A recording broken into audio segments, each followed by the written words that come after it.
कहा मन वापस नहीं ले रहा हूं, मन मेरे पास रख रहा हूं। ये बड़ा शैतान है, सही में अपने पास रखा। एक आदमी मेरे पास आया, बोला गुरु महाराज आपने नामदान के समय तन मन धन तीनों लिया, फिर आपने तन तो वापस दिया, धन भी वापस दिया, मन कहा वापस नहीं दे रहा हूं, आखिर हमें ये कौन तंग कर रहा है? अगर मन हमारा आपके पास है, ये बात फर्जी है या सही है? अगर सही है तो मन हमें अभी भी तंग कर रहा है, क्या मामला है? मैं बोला बात फर्जी नहीं है, सही में तुम्हारा मन मेरे पास है। पहली बात तो ये अभी तुम्हें दुनिया में कुछ भी अच्छा नहीं लगेगा, घूम घूम कर मेरे पास ही आओगे। सुनो, पर मैंने क्या किया, जैसे हम पशु को एक रस्सी बांधते हैं, चरने के लिए कभी छोड़ते हैं, भगने जाए 20-25 फीट लंबी रस्सी में बांध देते हैं, वो चारा चलता रहता है चारों तरफ, वो सोचता है आहा हम फ्री हो गए, दौड़ मारता है, भग जाऊं, दौड़ता है, जितना रस्सी का आयतन है दौड़ लेते हैं, फिर झटका लगता है। उसने कहा फिर गुरुजी ऐसा करो, थोड़ी लंबी रस्सी में बांधा है, इसकी रस्सी घट करो, ये ज्यादा शैतानी कर रहा है। मैं बोला वो फार्मूला तेरे पास है? अरे घर में कोई पशु अगर उदंड हो जाता है, मरकाहा हो जाता है, खतरनाक होता है, 2 लपेटे दे दे और खूंटे के साथ, बस उसकी पैंट छोटी करो, वो फिर बंधा रहेगा। बोला वो कैसे? मैं बोला गुरु रूपी खूंटे में सुरती रूपी रस्सा थोड़ा लपेट, तो ये इतनी भी हरकत नहीं करेगा फिर, ठीक है?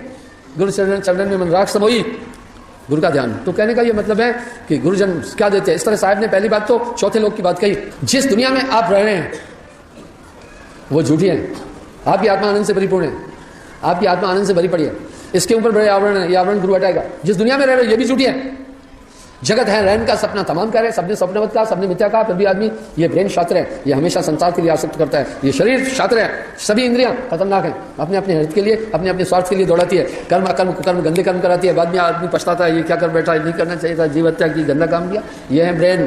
5 सखी पीहू पीहू करता है, भोजन चाहत न्यारी न्यारी, संतो इस घर में झगड़ा भारी, काम क्रोध मद लोभ सबे मिल, यातन में करे ठकुराई, हुकूमत मन की चल रही है, आत्मदेव बेचारा दबा हुआ है। तो आपकी आत्मा में अमर लोग जाने की ताकत है, आपके पास वो शरीर है कि कहीं भी जा सकते हो, पर ये शरीर की लिमिटेशन में बंधे हुए हो। बहुबंधन ते बांधिया, एक बेचारा जीव बेचारा क्या करे, जो ने छुड़ा देता है। किससे भाई? एक पक्षी पिंजड़े में उड़ान भर सकता है, लेकिन पिंजड़े के कारण सिर्फ वो फड़फड़ाता है।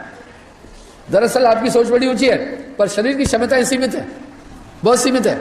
आपकी सोच बड़ी ऊंची है, आप एक बहुत शहंशाह के बच्चे हैं, कोई आप मामूली थोड़ी हैं।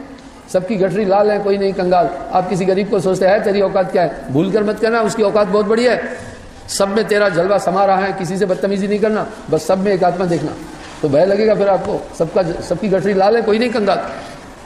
तो ये शिकंजे में कसा हुआ है, ये आत्मा अपने देश जा सकती है, इसमें बहुत ताकत है, लेकिन बहुबंधन ते बांधिया, एक बेचारा जीव। किससे बंधी है? मन के दायरे में बंधी है।